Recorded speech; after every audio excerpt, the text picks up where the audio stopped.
Hey there, this is John Gallagher from Raven. You are watching CMS TV. Turn it up. I'm imagining when you started early on, you had a lot of people in your ear trying to change what you were going to do, trying to tell you needed to write shorter songs or you needed to write something that could end up on radio or, those types of things. When did that stop? There was the part where that happened probably most. The period was probably around the MTV, the early MTV days when videos were everything. Everyone was spending thousands and thousands of dollars on videos, and then you had to get the hit song that would get on the video on MTV, and then therefore the radio. So I mean, yeah, there was that period. It kind of died when kind of MTV sort of did in a way. It sort of went away when and obviously the internet changed everything anyway. So that totally changed. I think the internet just changed everything, I guess. So it went away around that time, whenever that was. But I mean, we stopped attempting to write singles decades ago because it was kind of interfering with all the other songs. We just wanted to write albums and then let other people choose which they think should be represented, or the singles, whatever. We kind of got out of that frame of mind a long time ago because it's just not productive for writing an album. We want to write albums and then let other people decide the singles. But yeah, I mean, it was. We haven't had much interference in our career at all, generally with our output. But like you said, around the MTV years, there was a lot of this. Well, you need a hit, and all this. There was a bit of that, sure.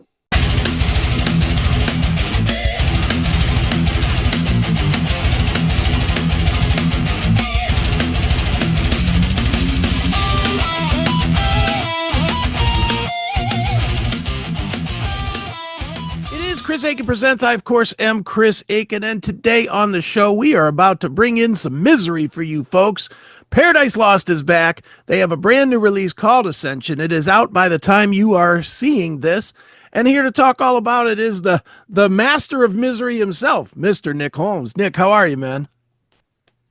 I'm all right. Fine. Yeah, I'm fine. Thank you. Yes. What an introduction. Well, it's true with you guys, man. I mean, I don't think anybody goes into listening to a Paradise Lost record looking to be uplifted, do they? No, definitely not. No. Yeah, it's it's all good. It's all good. We love the misery. It's all right. Good. Definitely. Well, man, you in the press anyway have said that people could expect even more misery to be brought than past records. And I'm gonna be honest, when I read that, I didn't believe it. And then when I listened to the disc or to the music, I was like, woo, boy, there's some stuff going on here. So talk a little bit about that, man. Was there something going on that just had you even more in that place than ever, or is this just the way it developed? It's just the way it developed. I mean, we had 5 years since the last album, and we like that. It's just the type of music we like to listen to. We are fans of this kind of music. I mean, that we kind of try and outdo ourselves, out misery ourselves every time. I mean, we find that this kind of music uplifting. As opposed to happy music, which makes us feel genuinely depressed, which is a completely different feeling. So, but yeah, it's each album we do is pretty much represents where we are at that time and what we're into, and this album is no exception, really. Sure. When you guys are writing music, Nick, do you ever do you or anybody in the band ever go, nah, that's not dark enough? Like you have something, you're like, that riff's a little too up, or that's, do you ever have that? Constantly. Yeah. It's that's one of the most common things. It sounds too, that's a regular feature in our writing process for sure, definitely. Right on, man. Well, man, let's dig into Ascension, man. Obviously the album title itself is a powerful statement about striving for a better place, knowing basically that the only reward you're going to get is to die. I mean, it's pretty dark. Where does this theme come from? And really, where do all the themes come from? I mean, are you outside of just writing music, are you a big reader, or do you watch a lot of movies to kind of help you develop ideas, or what? I watch a lot of movies, I do, but I mean, I don't read as much as I would like, but I do. I mean, it's for me, it's about I kind of write. I just write about my, my observations on life, my observations on what makes people tick, what they like, what they don't like, why they have such good luck, why they have such bad luck, um, human nature, how people deal with situations, positive situations, negative situations, how they deal with death, births, marriages, divorces, all these things. I write. They kind of go in the melting pot, and I just kind of write down not necessarily full songs about specific subjects. I can write a paragraph or a verse about one thing, slightly tweak on the second line. So it's, but I mean, it's always for me, songs are always about just sentences that kind of like the sound of the sentences. I like the sound of the words. I like very strong song titles, very negative song titles. I find I enjoy. So it's just basically the kind of stuff I like to read, as is the music, I guess. So it's all kind of comes together for the whole ensemble, I guess. Sure. Now, how did it come together this time? Do you, and really probably every time, but certainly for Ascension, do you write to a riff, or are you constantly writing lyrics and then looking for music to fit them to? No, I always write to the music. I never separate the two. I've kind of toyed with that idea of just writing to see how it comes up, but I like to write to music because it's how it makes me feel, and how certain words sound in certain parts of the songs, and etc. So but I wrote all the lyrics at the end of the writing process, as opposed to usually I write them as we go along. But I wrote everything at the end, which was kind of stressful because we didn't have a massive amount of time. But in a way, the lyrics are better for it because I could just concentrate on that aspect and not have to concentrate on writing melody lines, etc. So it was kind of good to specifically work on that, and I think the lyrics are better as a result. But it was quite stressy because it was right at the end. We were kind of in the studio like 2 weeks later or something. So it was like, I always like to write to the music. It puts me in that place where I want to be, and it kind of gets me into the vibe for writing. Because when I stop writing lyrics, I don't look at them again until whenever I start writing again. I kind of don't leave my lyrics. I turn it off and turn it back on. Okay, wow.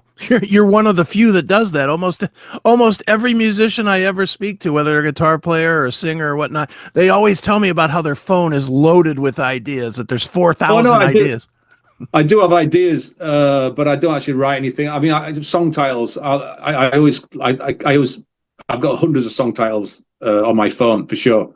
And then if I hear a sentence, think, oh, that'll make a nice. There's snippets, but it's not really like I'm kind of, all right, I'm going to go and write a verse. I don't work like that. I'll go, okay, next time it's on my phone. Okay, let's see what I can do with that. So there's a time and a place for it. I kind of don't live in the lyrics 24 hours in that respect. Right, certainly. Well, man, let's talk about a few of the tracks on the record. I'll start with the opening track, Serpent on the Cross. Starts with a doomy riff, and then it's for you guys, I don't want to say you've never done this before, but this is surprisingly classic metal to me a little bit. I was a little surprised how Metallica-y it was. Talk a little bit about this song and how it came together. Yeah, I mean, it was. I think we wrote this song quite later on in the recording, but it wasn't actually originally going to open the album. But we felt that it's such a. Well, as soon as it starts, it's kind of obviously sounds like Paradise Lost, very much so. It's like a very traditional Paradise Lost sound. As soon as you hear it, it's kind of, I think it really represents everything about the band, which is very much about Greg's weeping guitar sound. I mean, he's always had that sound. It's his style, and it's very much the sound of the band. And this is a good showcase for it, I think, for a first song.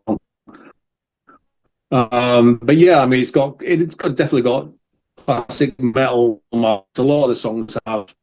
With the abs, etc., the kind of classic 80s kind of hallmarks. There's definitely, but everything you hear is done on purpose for sure. There's nothing by accident. So it's, but yeah, like I said, it's a very sort of, up tempo kind of very PL song, I think, Sure, definitely.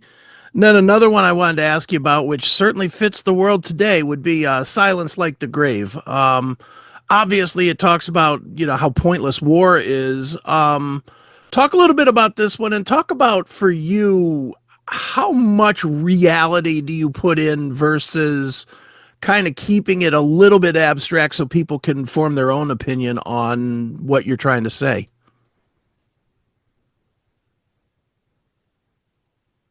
Hello? I'm here. Yeah, I don't know what happened then. The screen went blank. Hmm. I don't know. I'll ask the question again. Sorry, I didn't get it because it just kind of went completely off. I don't know why, but yeah. No problem. Well, the question I was asking you was about the song "Silence Like the Grave." It obviously talks about the pointlessness of war.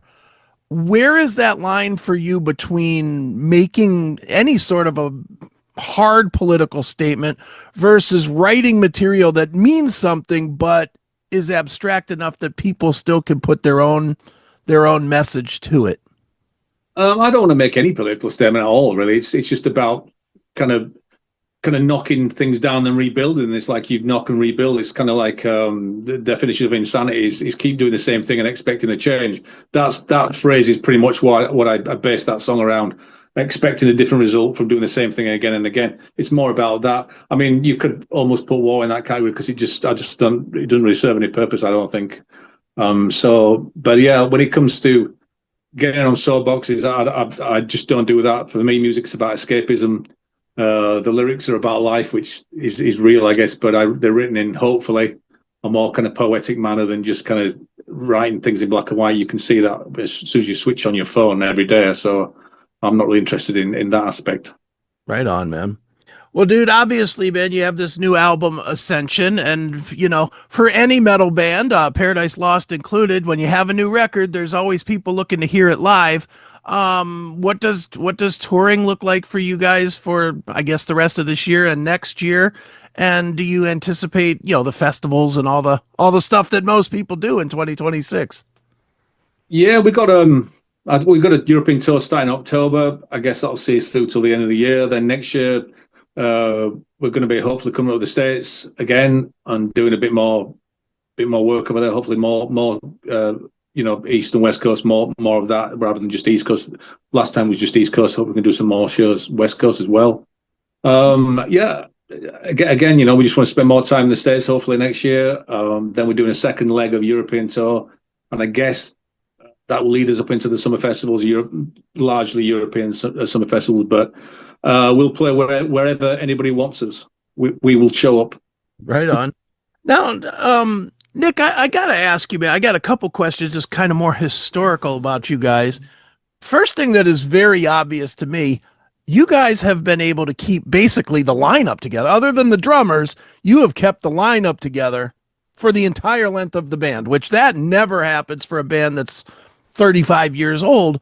What has been the secret, especially in a band that didn't go the Metallica money route, that, where your pockets were getting jammed with cash? I mean, what has kept you guys? I'll put it this way, and you know this, Nick. Everybody and their brother that's in a band fights with their bandmates at some point, and usually it leads to somebody leaving. 4 of you guys since 1988. That's amazing.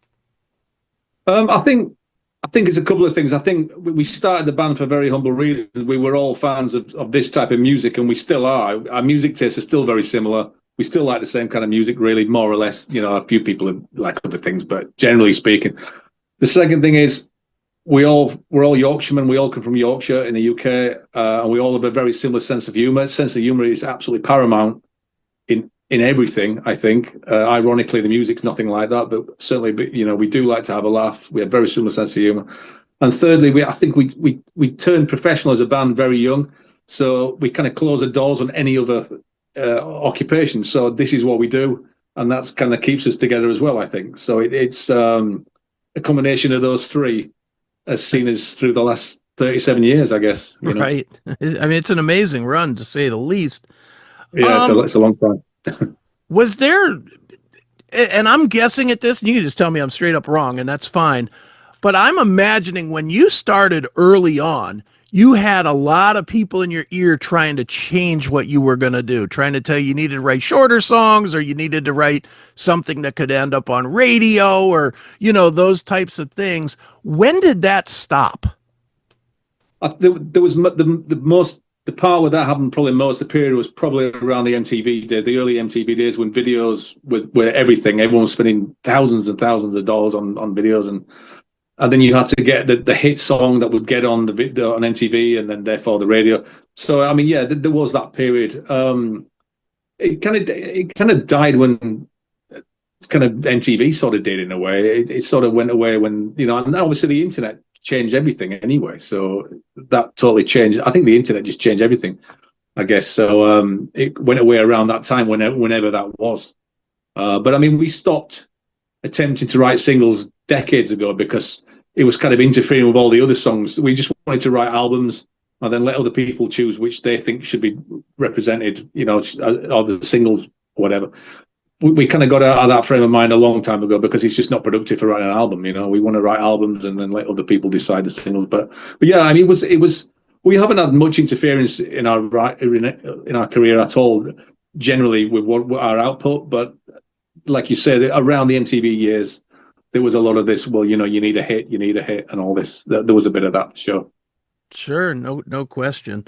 So obviously, man, and we'll wrap up. Obviously, you have the new record Ascension. You're going to be out on tour. How much? And I ask everybody this: how much material is left over? Is there, you know, because I'm assuming you write a ton of music to come up with an album that flows. That I don't assume in this you could write 9 songs and they all fit. I assume you write 15 songs and you find 9 that fit. I mean, there's probably about 14 songs that were written, and there's about 10,000 pieces of music and 10,000 words that weren't used. It's because, I mean, they all end up on the cutting room floor. They're not, you know, they kind of get chopped up so much that it's not like a full song. I mean, a lot of bands write massive amount of songs, but we've never really done that. We've just crafted parts into one song, and the parts are still there. So Right. we've got files on my computer with thousands and thousands of riffs and thousands of drum parts, blah blah blah. So yeah, but we've never been one for writing dozens of songs and picking them out. You know, I sometimes wish we could be like that, but it just isn't how we work. You know. Sure. What is the oldest part that ever ended up in a song? Did you ever pull something that was like 20 years old, or? Yeah, the last album. I wish I'd known this question. No, there was a riff off the last album, and I think Greg and I went, hang on a minute, is that from so and so? And he just kind of laughed. I says, wow, you know, we hadn't been playing for, like you say, probably decades. Right. And I says, I can't believe you remembered that. You know what I mean? It's something that we didn't use. You know, I don't know, maybe the 4th album or something. So yeah, that does happen. You know, for sure. Right on. Well, you've given us new stuff now, man. Obviously, Ascension is the new release. It is Paradise Lost. It is a misery mover, to say the least. It is fantastic, though. If you like this kind of doomy metal, this is the elite of it, to say the least. Great record. Nick, we tell everybody here not just to stream everything. It's fine if they listen to it, but we tell them buy something. Where is the best place we could send people to buy a shirt, buy a hat, buy a disc, vinyl, whatever? The Paradise Lost web store. I mean, you should look up those words, and that'll lead you in the right direction, I guess. You know, for now, you know, that's off the top of my head. Paradise Lost web store, yeah. Right, and come to a gig and buy it there, right? Absolutely, yeah. We got it there as well. Very good. Well, one more time, it is Paradise Lost. The album is Ascension. It is out right now if you are watching this. And Nick, this has been fun. Thanks for joining me here on Chris Akin Presents. Cheers, mate. All the best. Thanks for the support. Appreciate it. Thank you.